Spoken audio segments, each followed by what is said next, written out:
Join us on Patreon and become part of our journey to uncover history's untold stories.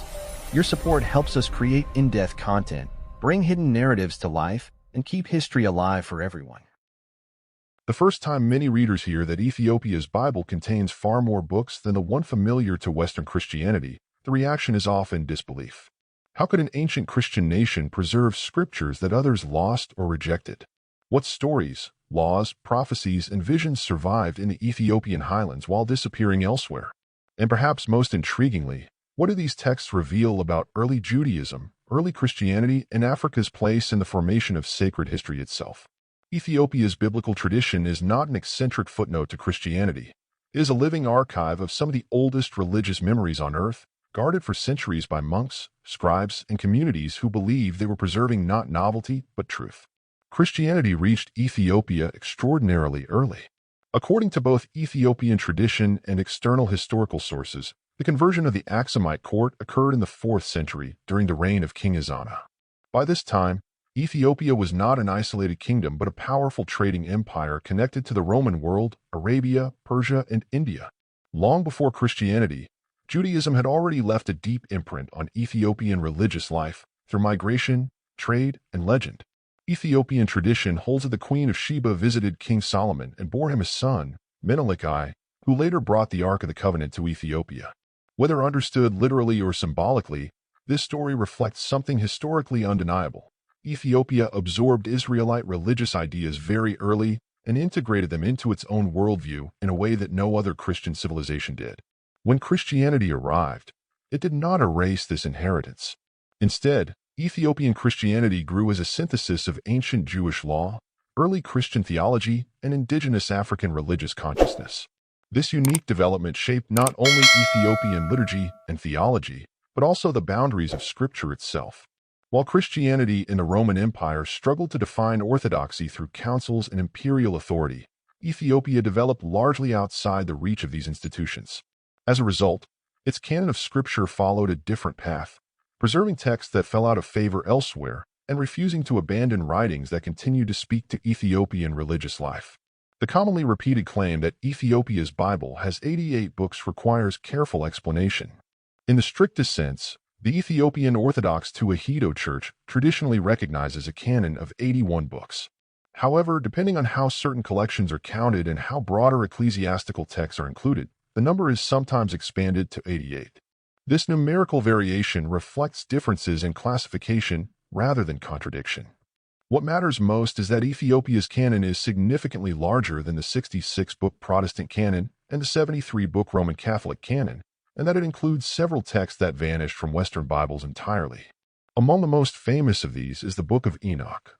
Once widely read in early Jewish and Christian communities, Enoch profoundly influenced New Testament writers. The Epistle of Jude directly quotes it, and themes from Enoch echo throughout the Gospels and Revelation. Yet by the 4th century, Enoch was excluded from Jewish and most Christian canons, partly because it survived primarily in languages inaccessible to Greco-Roman scholars. Ethiopia, however, preserved Enoch in Guizi, translating and transmitting it as sacred scripture.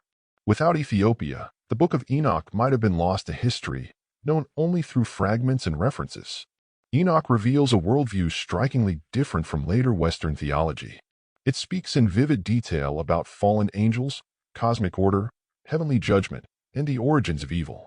Rather than presenting sin as a purely human failing, Enoch describes a universe disrupted by rebellious celestial beings whose corruption of humanity brings violence and chaos to the earth.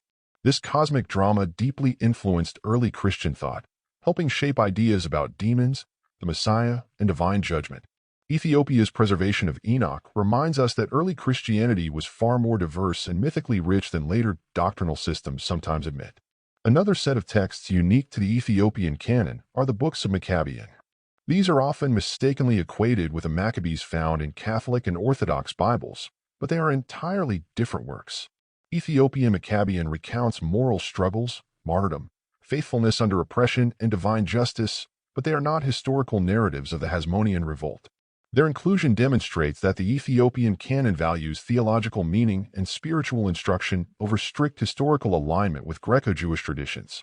These books emphasize obedience to God, resistance to idolatry, and the ultimate triumph of righteousness, themes that resonated deeply with Ethiopian Christian experience. Equally significant is the Book of Jubilees, another ancient Jewish text preserved fully only in Judaism. Jubilees retells the stories of Genesis and Exodus, structuring history around periods of Jubilees and emphasizing divine law, angelic mediation, and covenant fidelity. Jubilees presents Moses not only as a prophet but as a cosmic lawgiver receiving heavenly revelation. Early Christians valued this text, but like Enoch, it fell outside later canonical boundaries elsewhere. Ethiopia retained it because it aligned seamlessly with Ethiopian Christianity's strong emphasis on law, covenant, and sacred time. The Ethiopian canon also includes texts such as the Book of the Covenant, the Didascalia, and the Ethiopic version of the Apostolic Church Orders. These writings blur the modern distinction between scripture, canon law, and liturgical instruction. In Ethiopia, sacred authority was not confined narrowly to theological narrative, but extended to community life, worship practice, and moral conduct. This reflects an ancient understanding of scripture as living guidance rather than a closed literary collection. What these books reveal collectively is that the concept of a fixed, universally agreed biblical canon is a historical development, not an original feature of Christianity. In the early centuries, different Christian communities used different collections of sacred writings. Rome, Alexandria, Antioch, and Ethiopia each shaped their canons based on theology, language, politics, and survival. Ethiopia's geographical distance from imperial power allowed it to preserve a more ancient layer of Judeo-Christian tradition, untouched by later doctrinal standardization. Language played a crucial role in this preservation. While Greek and Latin dominated Western Christianity, Ethiopia translated scripture into Ge'ez early and treated it as a sacred language. Texts that disappeared elsewhere because they were not translated into dominant languages survived in Ethiopia precisely because they were translated and copied continuously. Monasteries became libraries, and scribes became guardians of memory. In a world where manuscripts were fragile and knowledge easily lost, Ethiopia's isolation became its greatest strength. The Ethiopian Bible also reveals a theology deeply rooted in continuity rather than rupture. Where Western Christianity often emphasizes a break between the Old and New Testaments, Ethiopian Christianity sees a seamless covenantal flow. Old Testament laws, dietary practices, Sabbath observance, and ritual purity retained spiritual significance. This continuity made texts like Jubilees and Enoch not feel foreign or obsolete but profoundly relevant. Ethiopia did not see these books as dangerous or heretical. It saw them as ancestral voices. There is also an unmistakably African dimension to Ethiopia's canon. These texts were not preserved as museum artifacts but integrated into liturgy, chant, art, and communal identity. Biblical figures were not distant Middle Eastern abstractions, but part of a sacred lineage that Ethiopians believed included themselves. This self-understanding challenged later European assumptions that Christianity was fundamentally Western.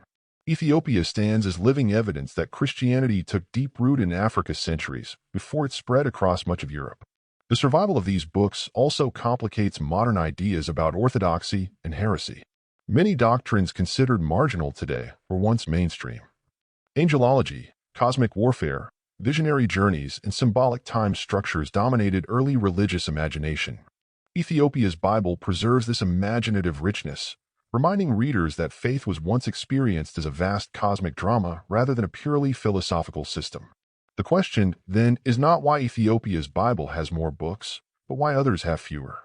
The narrowing of the canon in Western Christianity was driven by theological disputes, institutional authority, and the desire for uniformity. Ethiopia, operating beyond these pressures, chose continuity over consolidation. Its canon is not an expansion, but a preservation. In recent centuries, Western scholars rediscovered many of these texts through Ethiopian manuscripts. The Book of Enoch, once dismissed as legend, is now recognized as essential for understanding early Judaism and Christianity. Jubilees is studied as a foundational interpretive work. Ethiopian biblical tradition, once marginalized, has become indispensable to modern scholarship. This reversal underscores a profound irony. Africa preserved what Europe forgot. Ultimately, Ethiopia's 88-book Bible, whether counted as 81 or expanded through ecclesiastical tradition, reveals a Christianity that is ancient, confident, and independent. It tells the story of a faith that grew organically, without imperial enforcement, and trusted its inherited wisdom. It reminds the world that sacred history does not belong to one culture or continent. In the quiet scriptoria of Ethiopian monasteries, humanity's oldest religious dreams were kept alive, waiting for the moment when the world would finally realize their value.